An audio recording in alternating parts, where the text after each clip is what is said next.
नमस्कार, cook with Yogita मराठीमध्ये तुमचं खूप खूप स्वागत आहे. तर आज आपण बघणार आहोत अर्धा चमचा तेलात गव्हाच्या पिठापासून बनणारा पोटभरीचा भन्नाट असा नाश्त्याची रेसिपी. तर नक्की ट्राय करा आणि व्हिडिओ थोडा जरी आवडला तर व्हिडिओला लाईक नक्की करा आणि चॅनलवर नवीन असेल तर चॅनलला सबस्क्राईब करा. तर यासाठी एका भांड्यामध्ये घालते मी 1 कप पत्ताकोबी. तर बारीक चिरलेली पत्ताकोबी घेतलेली आहे.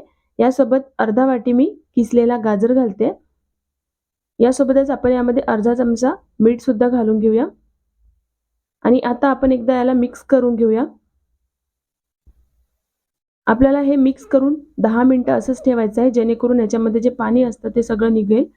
तर मी इथे 10 मिनिटं याला ठेवून देते. तर बघा 10 मिनिटं झालेले आहेत आणि बघू शकता हे अगदी सॉफ्ट झालेले आहेत पत्ताकोबी आणि गाजर.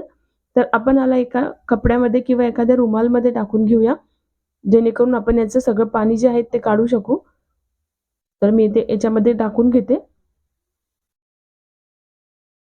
आणि या पद्धतीने आपण याचं सगळं पाणी हलक्या हाताने प्रेस करून सगळं पाणी काढून घेऊया. तर मी याचं सगळं पाणी काढून घेतलं आहे. परत आपण त्याच बाउलमध्ये याला काढून घेऊ आणि चम्मचने याला मोकळं करून घेऊया. तर आता आपण यामध्ये घालूया अर्धा कांदा बारीक चिरलेला. यासोबतच मी इथे अद्रक आणि लसूण घेतलेला आहे, बारीक कट करून घेतलेला आहे. तुम्ही इथे अद्रक लसूणची पेस्ट सुद्धा वापरू शकता, पण याची चव जास्त छान लागेल. सोबतच मी थोडंसं इथे काळी मिरी पावडर टाकलं आहे आणि 1 चम्मच मी इथे चिली फ्लेक्स टाकले आणि पाव चमचा इथे मी चाट मसाला टाकलाय, जेणेकरून चटपट असा टेस्ट लागेल याला. आणि आता आपण हे सगळे जिन्नस मिक्स करून घेऊया. तर यासोबत मी याच्यामध्ये 1 चमचा सोया सॉस टाकलेला आहे. तो व्हिडिओ माझ्याकडून स्किप झालाय. पण मी 1 चमचा सोया सॉस टाकून याच्यामध्ये मिक्स करून घेतला आहे. बाकी याच्यामध्ये काहीही घालायचं नाहीये. आणि इथे मी मळलेलं पीठ घेतलेलं आहे. तर याचा एक गोळा करून घेऊया. तर जसं आपण चपाती लाटतो तसं लाटायचं आहे. पण चपातीपेक्षा थोडा मी मोठा गोळा घेतलेला आहे आणि आता आपण याला लाटून घेऊया.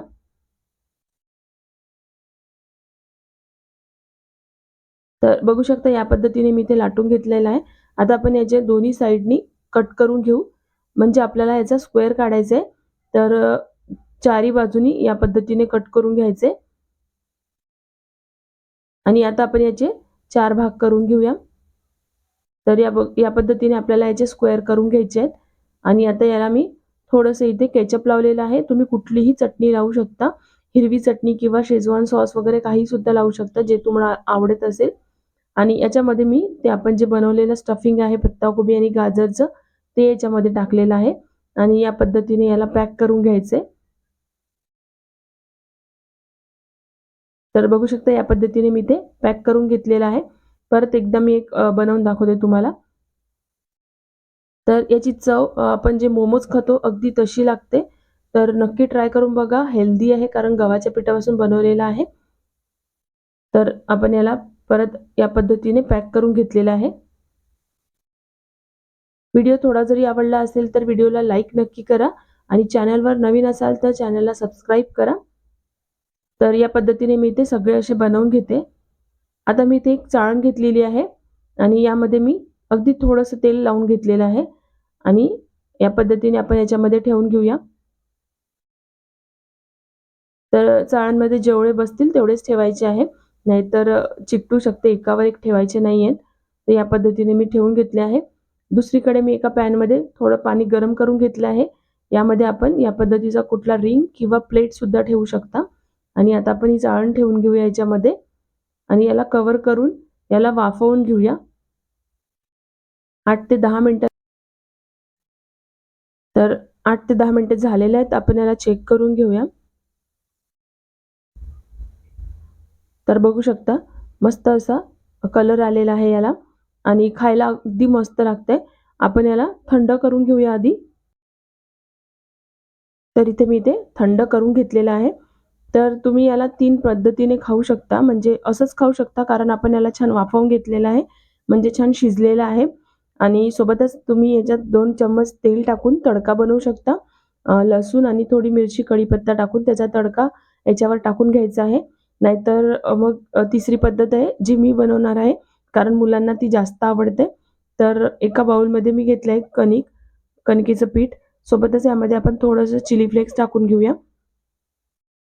आणि मी इथे 1 ते 1.5 चमचा तीळ घालून घेते आणि यासोबतच थोडंसं मीठ आणि आपण बारीक चिरलेली कोथिंबीर यामध्ये घालूया. आणि याला आपल्याला पातळ असा घोळ बनवायचा आहे, तर पाणी घालूया. खूप जास्त घट्ट नाही बनवायचं आहे, पातळ बनवायचं आहे.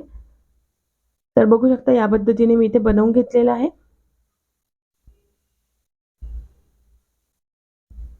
आणि आपण आता जे पीसेस बनवले आहेत ते याच्यामध्ये एक-एक घालून डिप करून घेऊया.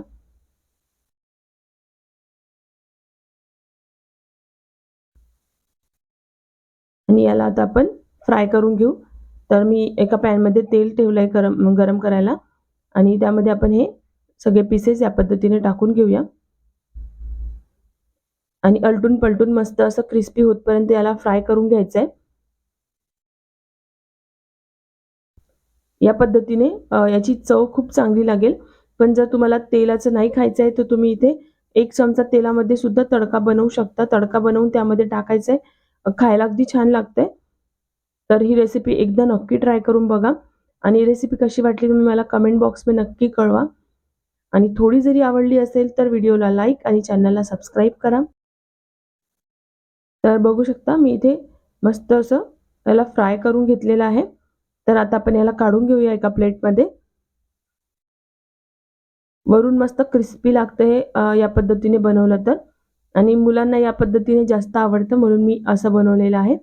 तुम्हाला तुमची चॉईस आहे. तुम्हाला जर नाही आवडत असेल तेलाचं जास्त, तेलकट नाही खात असणार, तर तुम्ही वाफवून सुद्धा फक्त खाऊ शकता. तर बघू शकता मस्त असं क्रिस्पी झालेलं आहे. तर चला भेटूया अशाच नवनवीन रेसिपीसोबत. Bye bye. Take care.